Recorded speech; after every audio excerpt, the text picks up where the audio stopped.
풍성한 한가위 추석 명절입니다. 이번 추석은 코로나 이후 3년 만에 공식적으로 거리두기 해제로 모일 수 있는 첫 번째 명절이라 그런지 더 이동이 많은 것 같아요.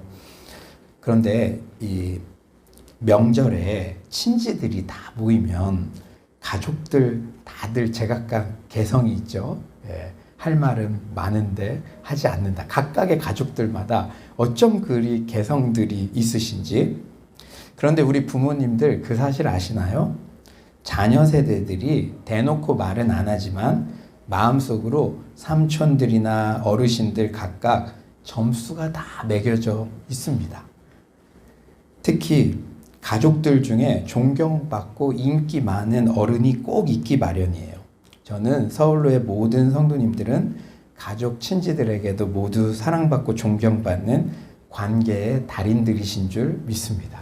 우리 부모 세대들이 얼마나 앞서 나가시면 우리 MZ세대 이렇게 많이 말을 하는데 일반적으로 교회 안 다니시는 분들을 가까이에서 그들을 접할 기회가 없잖아요. 그런데 우리는 막 1대1로 밥도 사주시고 이렇게 늘 경험하니까 우리 서울로의 부모 세대들은 어느 가족 친지들 모임에 가든지 저분은 좀 힙한데 우리를 좀 아시는 것 같아. 이렇게 다 인기 많고 존경받는 어린들인 줄 믿습니다. 우리는 계속해서 느헤미야서를 중심으로 인생 재건축 시리즈 설교를 듣고 있어요.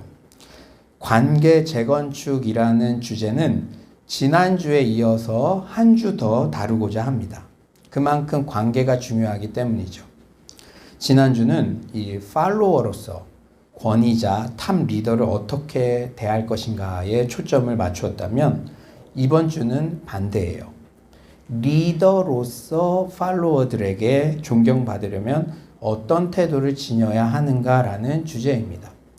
여러분, 제가요 매번 그렇지만 이번 인생 재건축 시리즈 설교 정말 열과성을 다해서 준비하고 있거든요. 지난주에도 탑 리더나 회사의 상사에게 뭔가 보고를 하기 전에 기도를 하고 보고하고 이런 실천을 하신 분들 반드시 응답이 있는 줄 믿습니다. 오늘 이 설교도 여러분들이 여러분들의 삶 가운데 또 이곳에 계신 분들은 또 특히 자녀 세대들 통일 세대의 신앙과 실력을 겸비한 글로벌 리더들이 될 것인데 내가 리더가 되었다고 이렇게 믿고 생각하고 여러분들의 삶의 저격점들을 찾아내시기를 소망합니다.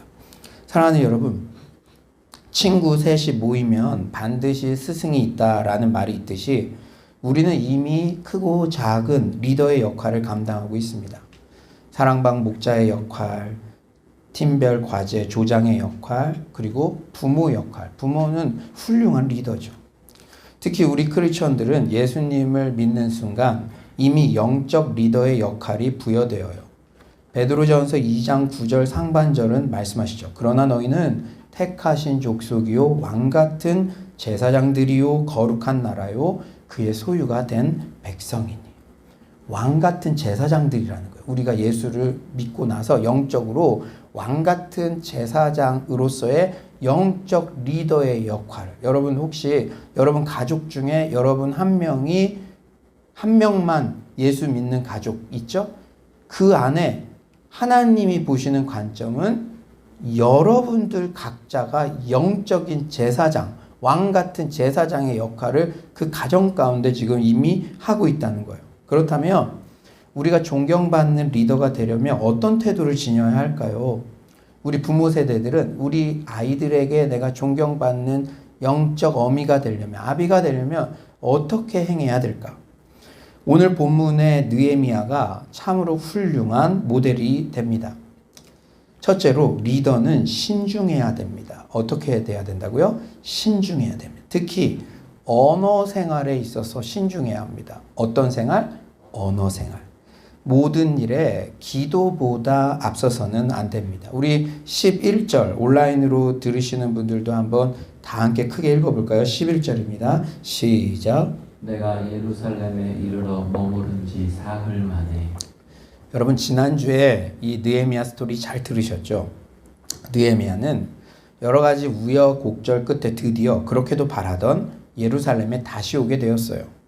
기도 응답으로 술 관원이 되고도 무려 4개월을 기다린 후에 허락을 받았습니다. 얼마나 기뻤겠습니까? 예루살렘 고향에 딱 돌아왔을 때. 그런데 느헤미야는 예루살렘에 도착해서도 바로 이를 실행하지 않았어요. 이게 오늘의 키포인트입니다.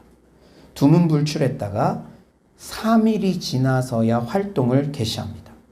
그렇다면 느헤미야는 3일 동안 무엇을 했을까요? 12절 상반절에 그 힌트가 있어요. 우리 음영 있는 부분, 내 하나님께서 예루살렘을 위해 무엇을 할 것인지 내 마음에 주신 것을. 여러분, 하나님께서 무엇을 하실 건지 내 마음에 주신다. 언제 이런 일이 일어나죠? 내 마음에 이런 감동을 받을 때, 기도할 때. 저도 이 사역의 95% 이상은 새벽에 기도할 때 제 마음에 주신 인사이트로 그것을 진행하는 거거든요. 여러분들도 마찬가지라고 믿습니다.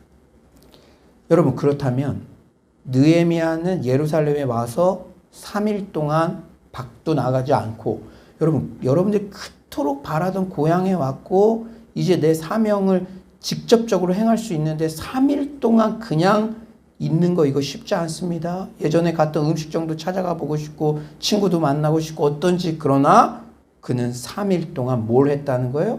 기도에 전무했습니다. 기도에.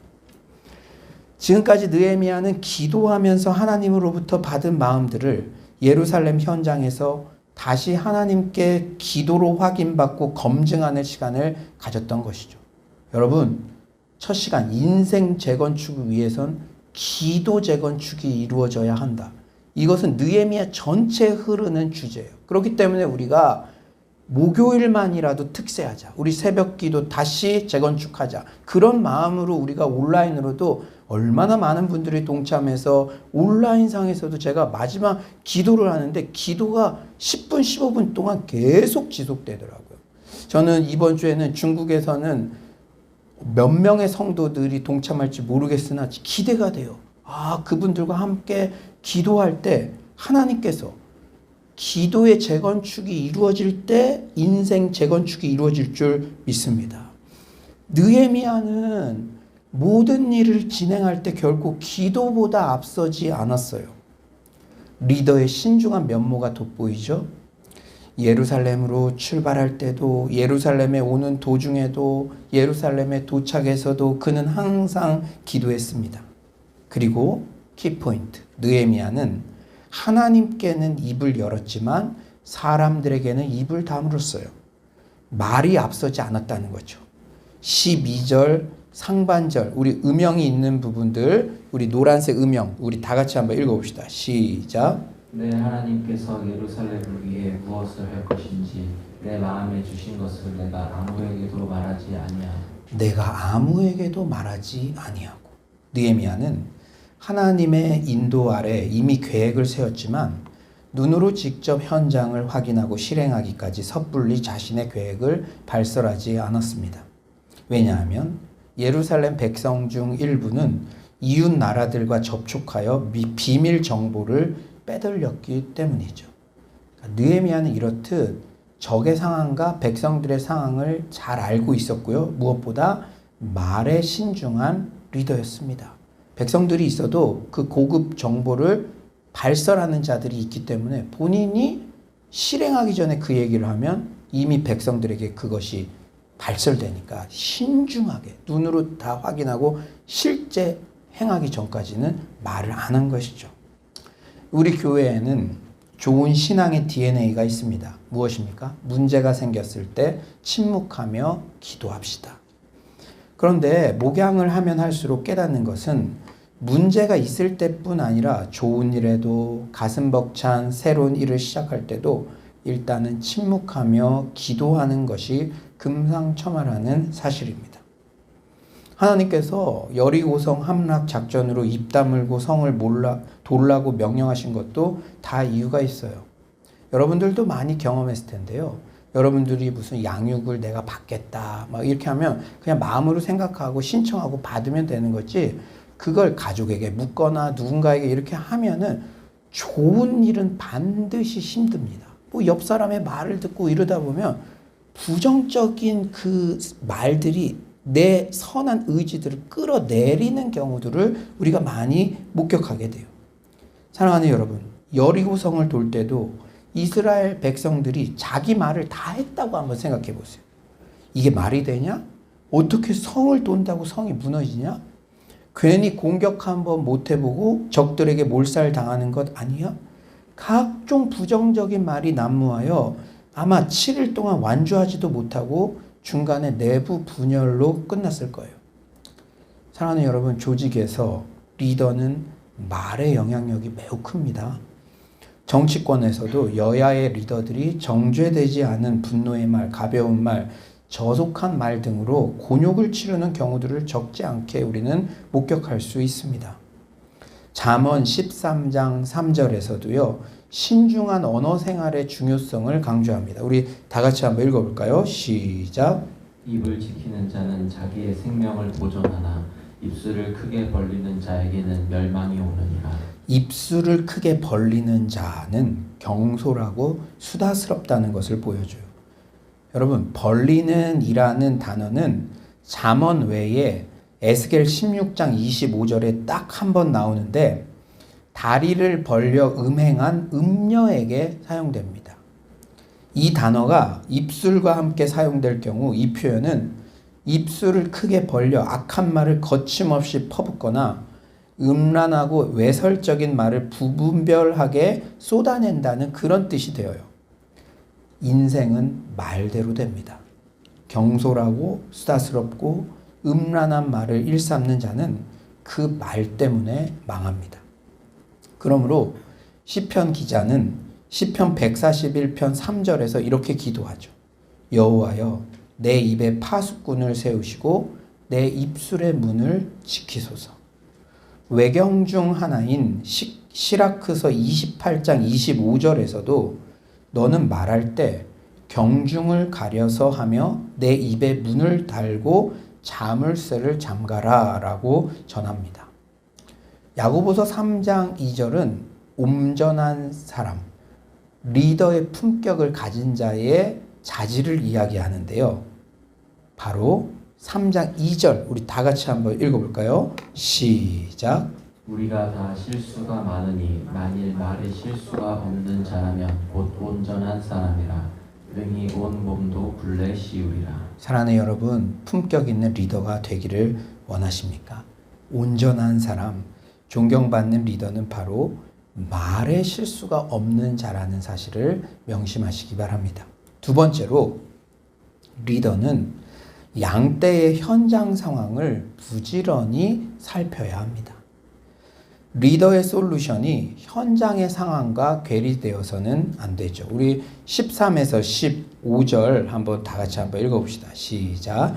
그 밤에 골짜기 문으로 나가서 용정으로 분문에 이르는 동안에 보니 예루살렘 성벽은 다 무너졌고 성문은 불탔더라. 앞으로 나아가 샘문과 왕의 못에 이르러서는 탄 짐승이 지나갈 곳이 없는지라. 그 밤에 시내를 따라 올라가서 성벽을 살펴본 후에 돌아서 골짜기 문으로 들어와 돌아왔으나. 여러분, 느헤미야는 이 소문으로만 들었던 내용들을 지금 현장에 가서 하나하나 직접 다 확인을 해요.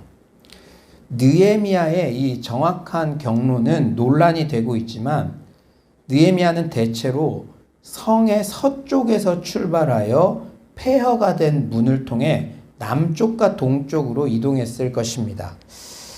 예, 온라인으로 이렇게 보시면 이게 보이겠는데, 그러니까 이 남쪽에 지금 분문이라는 곳이 있거든요. 그러니까 이 남쪽과 동쪽 부분을 이 느헤미야 2장에서 이렇게 살펴보았을 거예요.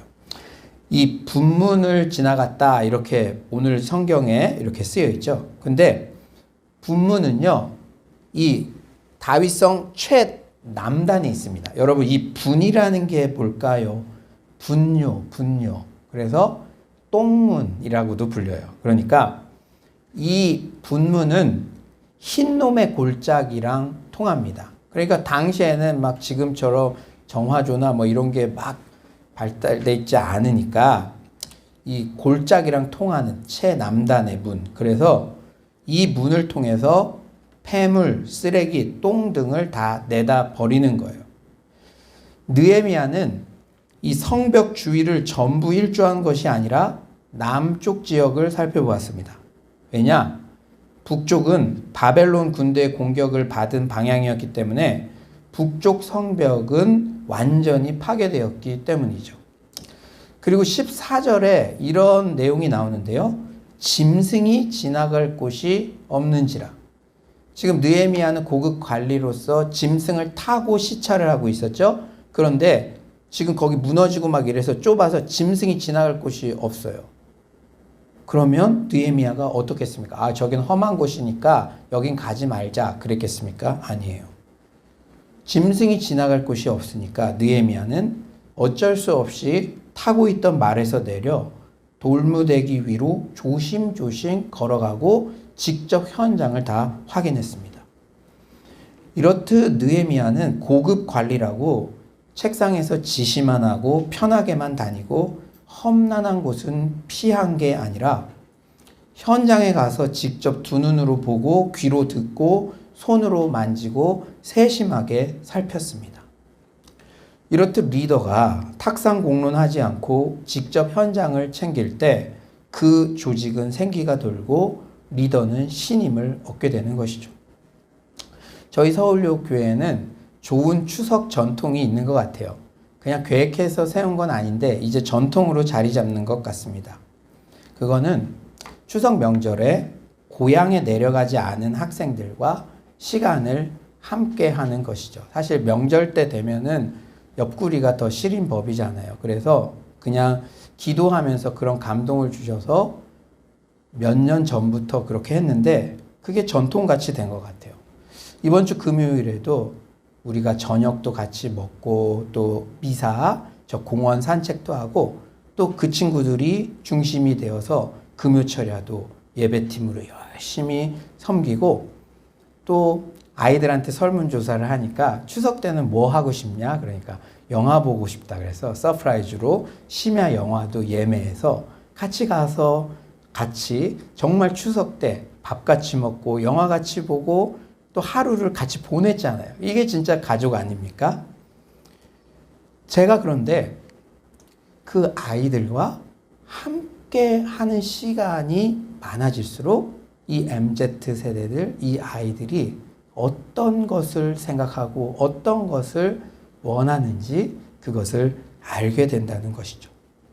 함께 이렇게 시간을 보낼 때 배우는 게 많이 있습니다. 잠언 27장 23절은 말씀하시죠. 우리 다 같이 한번 읽어볼까요? 27장 23절 시작. 내 양떼의 형편을 부지런히 살피며 내 소떼에게 마음을 두라. 예, 리처드 목사님, 제가 존경하는 목사님이신데요. 참 목자상이라는 책에서 이렇게 밝혀요. 여러분들 한번 잘 들어보세요. 목자는 양떼를 돌보는 의무가 있습니다. 폴리도어 버질은 감독이란 명예직이라기보다 노동직에 더 가깝습니다. 라고 말했습니다. 여기서 감독은 목회자죠. 감독, 목회자란 명예직이라기보다 노동직에 더 가깝습니다. 라고 말했습니다. 양떼 감독관이라 할 수 있는 목회자는 사람들에게 칭송받는 자리가 아니요 배불뚝이처럼 육신의 쾌락과 안위를 추구하는 자리도 아닙니다. 목회자가 된다는 것은 죄인들을 하늘나라로 이끄는 안내자라 된다는 의미입니다. 목회자는 사탄과 맞붙는 싸움터에서도 활약해야 하지만 양떼를 돌보는 엄청난 수고를 감내해야 합니다. 죄인들의 마음에 있는 염려와 세속적 욕망은 여러분의 씨 뿌린 수고를 헛되게 만듭니다. 외부의 방해가 없어도 염려와 두려움, 이기적인 욕심 등으로 얼어붙은 육신의 마음은 여러분이 오랫동안 지펴왔던 진리의 불꽃을 순식간에 사그라뜨릴 수 있습니다. 아, 형제들이여, 우리 앞에 펼쳐진 들판을 바라보십시오. 얼마나 할 일이 많습니까? 수많은 사람들이 여러분을 바라보고 있습니다. 만일 여러분이 돌보지 않는다면 그들 중 상당수는 그리스도의 은혜를 잃어버리고 죄악의 길에 빠져 복음을 욕되게 하거나 큰 슬픔을 겪게 될 것입니다. 목회자가 된 이상 여러분은 어떠한 삶을 살아야 하는지 깨달아야 합니다. 난관이 우리를 당황스럽게 하더라도 낙심하지 말고 해야 할 일에 최선을 다합시다. 사랑하는 여러분, 우리가 4개의 그 클래스까지 개설해서 어떻게든 한 분 한 분 돌보고자 하는 것은 이런 마음이 담겨져 있는 것입니다. 우리가 리더로서 각각에 속한 공동체에서 특히 우리 사역자들은 그 영혼을 돌보는 그 사명을 감당하기 위해 무엇보다 먼저 말씀과 기도와 양육에 전무하는 우리 모두가 되시기를 간절히 축원합니다. 세 번째로 리더는 우리 의식으로 무장해야 돼요. 무슨 의식이요? 우리 의식. 우리 17절을 다 같이 한번 읽어볼까요? 17절입니다. 17절 시작. 후에 그들에게 이르기를 우리가 당한 곤경은 너희도 보고 있는 바라. 예루살렘이 황폐하고 성문이 불탔으니 자 예루살렘 성을 건축하여 다시 수치를 당하지 말자 하고. 느헤미야는 시차를 마치고 어떻게 해야 할지 결정한 다음에 그때 이제 사람들을 모두 불러 모았습니다. 느헤미야는 예루살렘에 도착한 이후 처음으로 예루살렘 성벽을 재건하기 위한 방문의 진정한 목적을 밝혔어요. 그런데 여러분, 아무리 리더가 동기부여를 해도 팔로워들이 따르지 않는다면 리더로서의 자격이 없겠죠. 리더십은 영향력입니다. 나를 따르라 하고 길을 나섰는데 아무도 따라오지 않는다면 그것은 단지 산보에 불과하죠. 그런데 어떨 때 팔로워들이 동기부여가 됩니까? 여러분들이 어떤 소그룹에 정말 리더 역할들을 부여받았는데 그 그룹에 속한 사람들이 나를 잘 따라오는 거, 이건 아주 중요한 리더십의 핵심이죠. 근데 여러분들이 팔로워로 있을 때도 어떤 리더의 말은 좀 따르고 싶습니까? 오늘 본문 17절에 아주 중요한 그 해답이 있어요. 후에 그들에게 이르기를 우리가 당한 공경은, 우리가 당한 공경, 우리가의 그 해답이 있습니다. 느헤미야는 이미 예루살렘 주민들을 위해 자신을 완전히 동일시했어요. 여러분, 우리가 미션홈 사역을 하는 이유가 무엇입니까?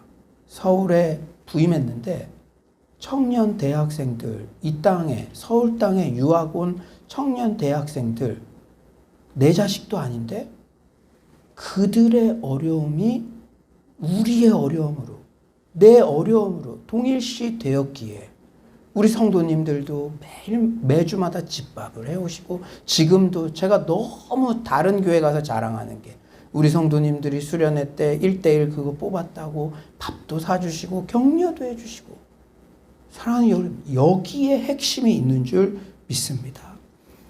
리더가 하려는 일이 리더만을 위한 일이 아니라 우리를 위한 일이라는 확신이 들 때 팔로워들은 움직이게 되어 있습니다. 리더십의 중요한 자질 중 하나가 바로 진정성, 인테그리티입니다. 사실 느헤미야 입장 한번 생각해 보세요.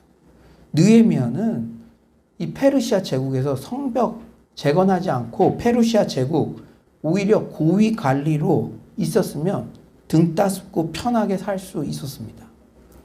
하지만 동족의 문제를 나의 문제로, 우리의 문제로 인식하고 오히려 희생의 길을 선택했기 때문에 그 진정성을 인정받았고 예루살렘 백성들도 모두 따르게 된 것입니다. 우리 18절 하반절 우리 다 같이 한번 읽어볼까요? 음영한 부분 그들의 시작. 그들의 말이 일어나 건축하자 하고 모두 힘을 내어 이 선한 일을 하려 하네. 할렐루야. 리더가 이런 장면 보면 얼마나 감동이 되겠습니까? 우리 같이 건축합시다. 느헤미야 리더님, 이 선한 일을 해봅시다. 느헤미야는 이렇듯 항상 우리 의식으로 무장한 진정성 있는 리더였습니다. 그는 1장에서 회개 기도할 때도 자신을 제외시키지 않았죠. 너무나 감동이에요. 이제 종이 주의 종들인 이스라엘 자손을 위하여 주야로 기도하오며 우리 이스라엘 자손이 주께 범죄한 죄들을 자복하오니 주는 기울이시며 눈을 여시사 종의 기도를 들으시옵소서. 여러분 잘 들으십시오. 나와 내 아버지의 집이 범죄하여. 느헤미야는 자기가 범죄한 게 없어요. 그러나 지금 예루살렘이 무너져버린 그 가슴 아픈 현실 앞에서 이 코로나로 한국 교회 예배가 축소되고 다음 세대가 축소되고 이런 가슴 아픈 현실 속에서 나의 죄 때문입니다. 나를 제외시키지 않았다는 것이죠. 우리 다음 세대들의 아픔에 내가 동일시 되었다는 것이죠. 그냥 내 가족, 우리 교회만 그냥 잘 먹고 잘 살면 돼. 이게 아니라 우리 의식. 그게 있었기 때문에 저 사람은 자기에게 도움되지도 않는데도 저렇게 저 길을 가는구나. 그것이 시간이 오래되고 그것이 여러 번 반복되면 그 인테그리티를 인정받게 되고 나도 저분이 하는 그 일에 내가 할 수 있는 것부터 동참해야겠다. 그런 팔로워들이 자연스럽게 따르게 된다는 것이죠. 사랑하는 여러분, 존경받는 리더가 되고 싶으십니까? 비전을 갖고 싶으십니까? 여러분, 내 인생을 이끄는 하나님의 계획, 그 계획 가운데 나아가고 싶습니까? 느헤미야 같이 다른 모든 사람들은 몇십 년이 걸쳐도 이루지 못한 일을 단 52일 만에 완수하고 싶으십니까? 여러분, 우리가 목적이 이끄는 삶, 끝을 보고 가는 삶, 주변에서 뭐라고 막 그래도 흔들리지 않고 그 길을 걸어가는 사람들을 얼마나 추앙하고 얼마나 부러워 보입니까? 여러분, 비전을 다 갖고 싶으시죠? 그런데요, 중요한 사실이 있습니다. 결핍이 곧 비전입니다. 우리는 어떤 조직이든 공동체든 눈에 보이는 부족한 면을 쉽게 불평하기는 쉬워요. 하지만 하나님께서 지금 다 주목하고 계십니다.